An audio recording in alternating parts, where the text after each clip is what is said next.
Using the tracking sheets within the early years.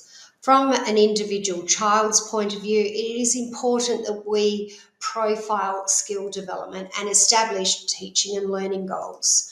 From a classroom or a centre point of view, it's important that we profile the range in ability and establish targeted small group teaching and learning goals. A few tips for setting up the tracking sheets. It's important that you annually request and download a new set of tracking sheets. Once you receive those tracking sheets, PLD recommends that you convert them from Excel into a cloud-based format that multiple users can use at the same time.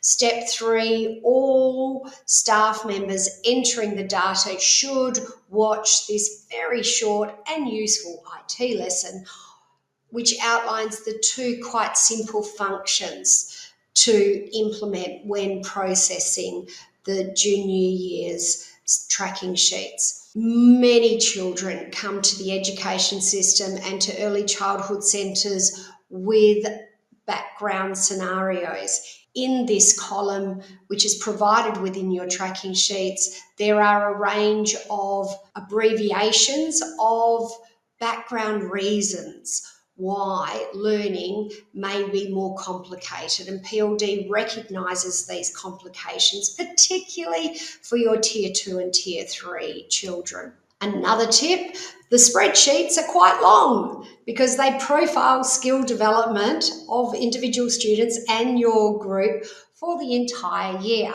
Now, what I'd like to remind you to do is to hide the non-current terms. So when it's term 3, the term 3 profile is in front of you, but term 1 and 2 are hidden and term 4 is hidden. And it's as simple as clicking on the top letters, right click, dropping down and hiding columns. They can be hidden and unhidden with great ease. And this function is outlined on that little video. Unfortunately, with multi-age composite classrooms or centres, you're going to have 2 tabs or 2 separate spreadsheets for your early years and your foundation group. Now, tips for how to use the tracking sheets. First of all, within the early years, we're profiling phonological awareness and phonemic awareness. Term 1, it is syllables. In term 2, initial sound awareness. Term 3, onset and rhyme blending. And term 4, interblending 3 phonemes. All of this will make sense as you've been doing the training, but these are the 1 minute or 45-second progress checks to identify the children that are responding to the teaching. You also have alphabet sound assessments. So from term 2, it's the first group of sounds, and then moving into out of 12 and 2 groups of sounds into term 3, and then we're looking at 18 sounds, and out of 18, and then by term 4 you would be presenting out of 26 the full alphabet. So next, after administering the appropriate assessment for the terms outlined in the screening manual, what you need to next do is hide the terms that you don't need to utilise at that point in time. Here's a quick video outlining how simple that is.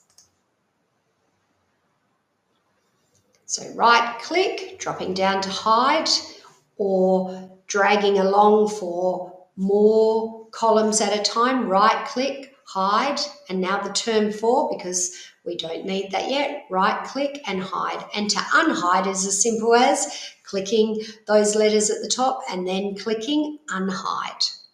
Next, entering testing results into that more narrow spreadsheet. And there's a range. There will be students who have already demonstrated, those that need a little bit more work, and those that really are not showing great signs of skill acquisition. And so, hence our next step, we need to arrange into a targeted plan for that group or classroom. Down the bottom of the spreadsheet, we're going to put all of the children who've already demonstrated that skill.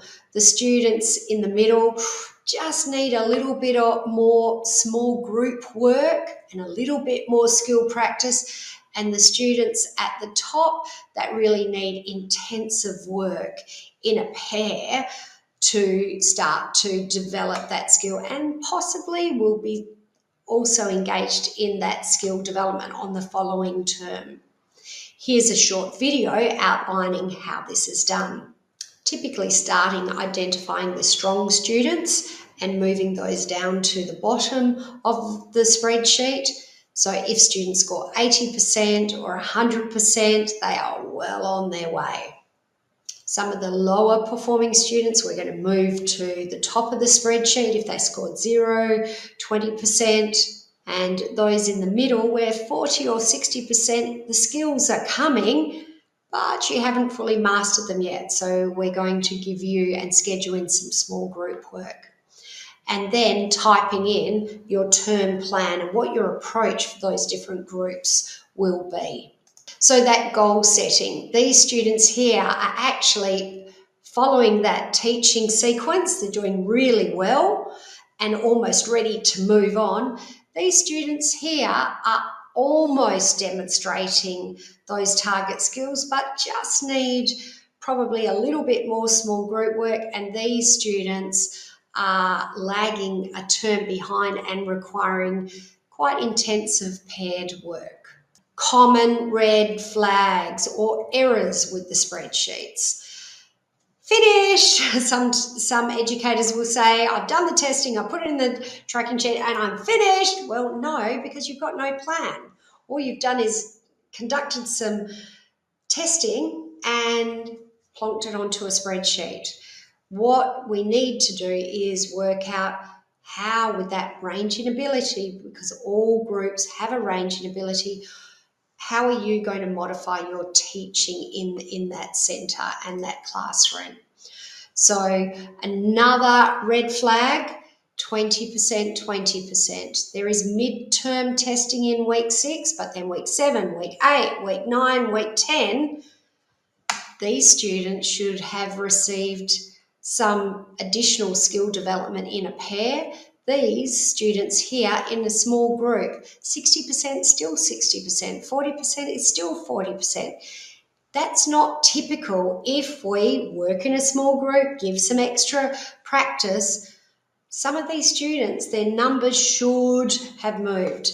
Your tier 3 that are really starting to fall behind the rest of the group, it's likely that in the subsequent term, you're still going to be targeting that particular skill, but there should be movement in numbers.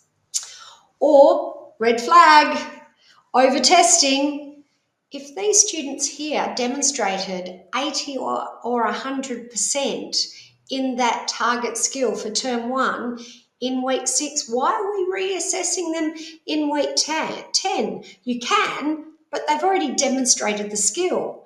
So it is the students that got 40 to 60%, the skill is coming, that need work in a small group and a retest. And these students are 0 to 20% where their skills are quite low, working in a pair and a retest at the end of the term. Beyond the initial launch of PLD in an early childhood centre or in a classroom, you enter a maintenance phase. PLD has this really nice page on the website of lots of tips, how to keep PLD fresh and focused, so that the implementation is strong and your results are strong. One of those tips, tip 4, is to utilise the tracking sheets as they were intended in establishing not just plonking data onto a spreadsheet, but with those really nice teaching plans that are identified. Remember, there is support available through the PLD website. So this concludes using PLD's tracking sheets within the early years. Best wishes. If If you found this information useful, don't forget to click the subscribe button and check out our related videos shown here. If you have any questions or feedback, please add them to the comments below and we'll be sure to respond. Otherwise, you can reach us via live chat on our website, pld-literacy.org. Thanks again for viewing.